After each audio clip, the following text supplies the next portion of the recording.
Je vous salue respectueusement. Je vous souhaite une très bonne journée.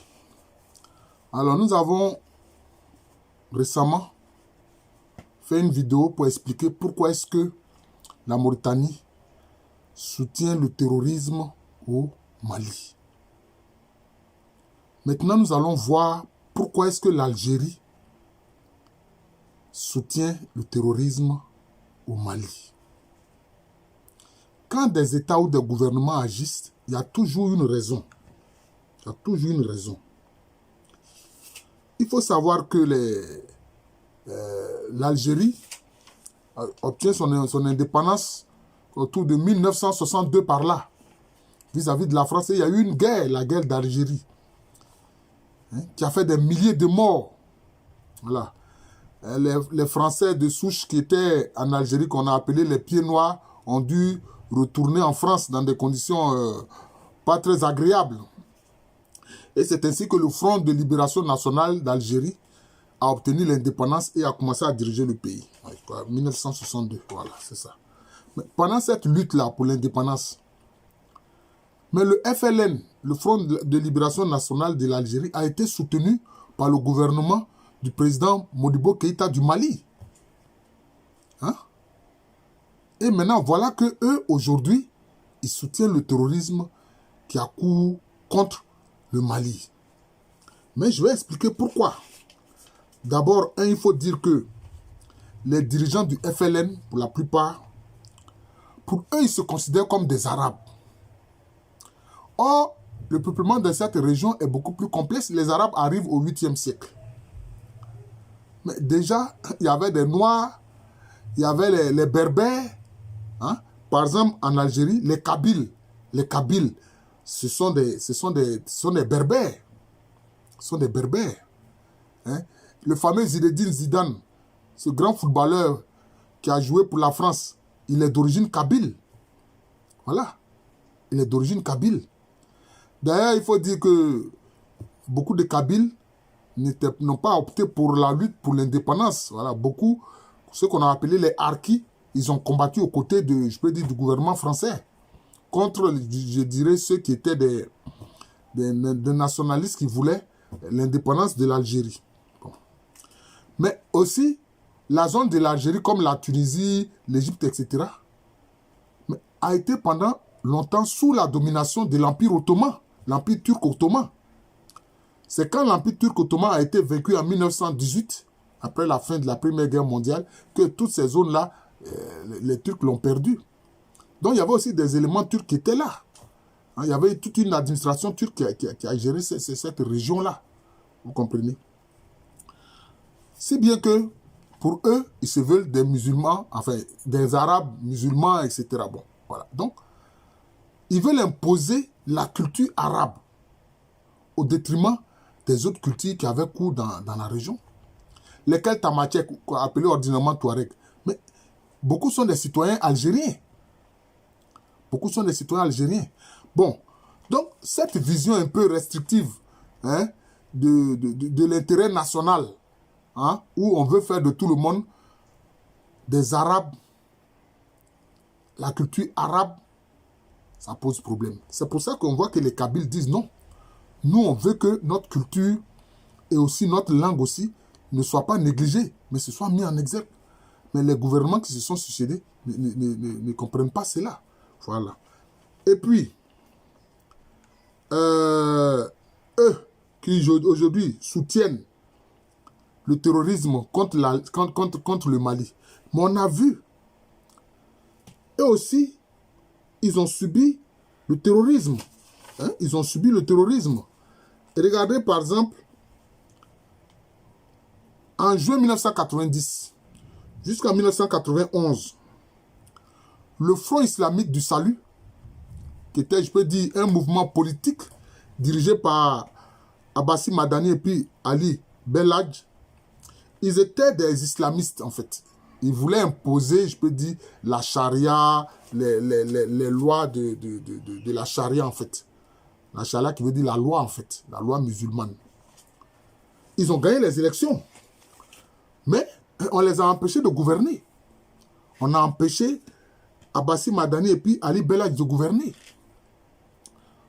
C'est ce qui s'est passé. Et bien que les partis aient gagné les élections, mais qu'est-ce qui s'est passé? Après que le second tour ait eu lieu en 1992, qu'ils ont gagné les élections, mais l'armée est intervenue pour empêcher le Front islamique du salut de diriger l'Algérie, alors qu'ils ont gagné les élections. Ben, c'est ça la démocratie, ils ont gagné les élections, il faut les laisser diriger. Mais ce n'est pas ce qui s'est passé. L'armée a fait, comment on appelle ça, un coup d'État.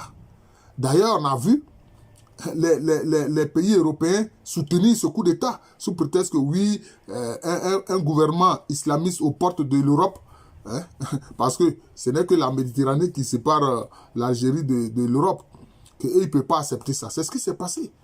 Et donc, le Front islamique du salut, ben, ces militants ont commencé à poser des actes terroristes, en fait. Oui, des actes terroristes. C'est ce qui s'est passé. Mais est-ce que l'Algérie a accepté ça? Est-ce que le Front de libération nationale a accepté ça? Pas du tout. Ils ont réprimé ça durement. Ils ont refusé de négocier, alors qu'ils avaient tort, en fait, puisque le fils avait gagné les élections. Et puis,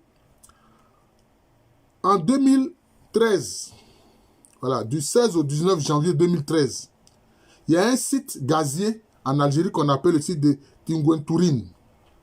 Ça a été pris en otage par notamment des islamistes, des terroristes. Et il y avait des centaines de travailleurs sur ce site. Mais le gouvernement algérien a refusé de négocier avec eux. Et le site a été proprement bombardé. La centaine d'otages, la quinzaine de terroristes, tout ce monde-là est mort.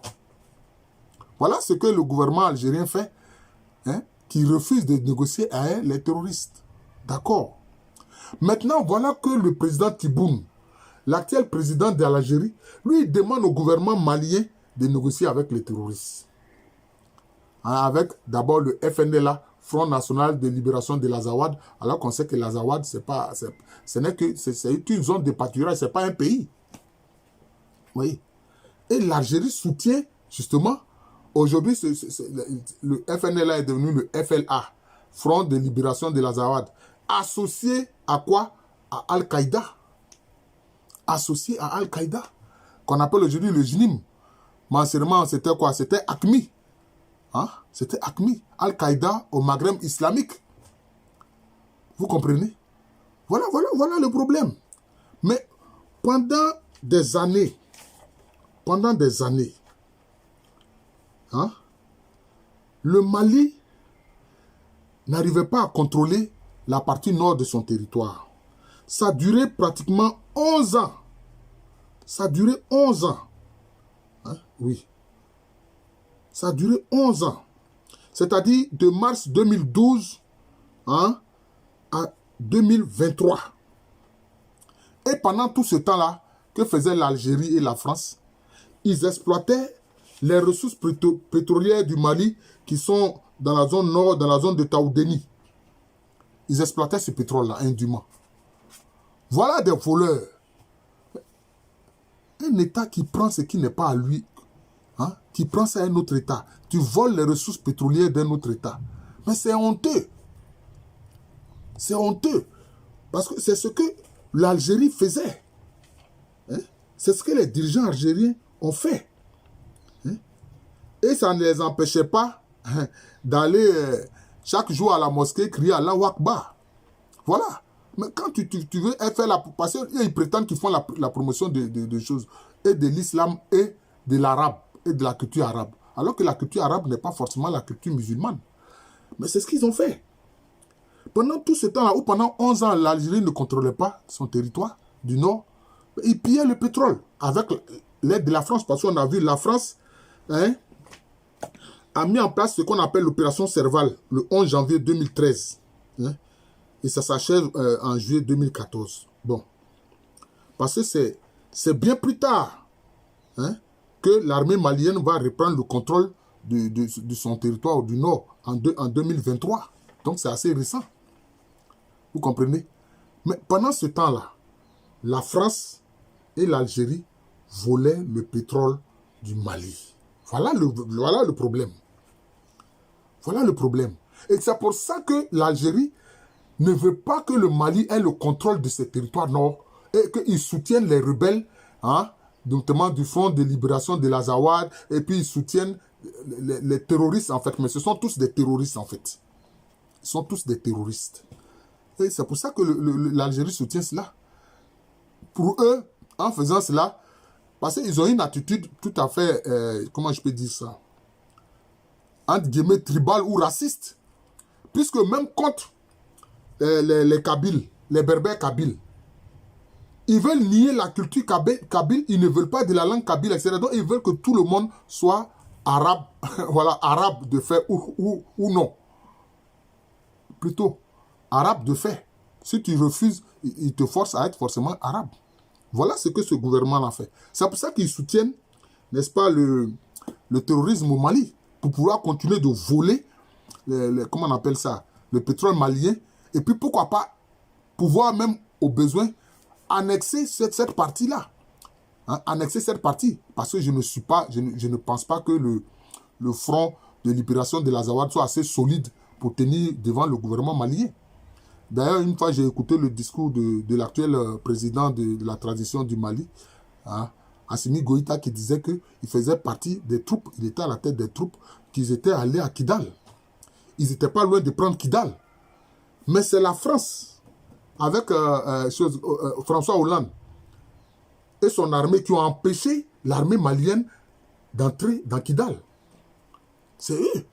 D'ailleurs, avec l'opération Serval, le président Diakoundia Traoré, il avait demandé simplement un appui aérien, c'est-à-dire des avions qui vont bombarder les terroristes. C'est tout ce qu'il avait demandé. Et puis aussi un renseignement satellitaire. Mais Hollande a envoyé son armée française et puis a mis le Mali devant la situation où les troupes françaises sont venues et puis occuper le terrain et empêcher, hein, l'armée malienne, les FAMA, de rentrer dans Kidal. Après, maintenant, ils vont dire que non, on est contre les Français, c'est un sentiment anti-français. Voilà ce que vos dirigeants font. Ce n'est pas un sentiment anti-français, c'est un sentiment anti-politique de la France. Voilà. Donc, voilà un peu les raisons pour lesquelles l'Algérie soutient les terroristes contre le Mali. Voilà. Voilà. Parce que la région nord du Mali, il y a beaucoup de pétrole. Et puis, autre chose, sans oublier l'eau potable qui est en dessous là, du Sahara, l'eau potable. Donc, ils veulent pouvoir mettre la main sur ces ressources-là. Mais la France aussi le veut. C'est pour ça que la France refuse notamment des partis et qu'aujourd'hui, il y a les preuves évidentes qu'elle est aussi derrière le terrorisme qui a lieu contre le Mali, le terrorisme qui a lieu au Sahel. C'est vraiment malheureux tout ça.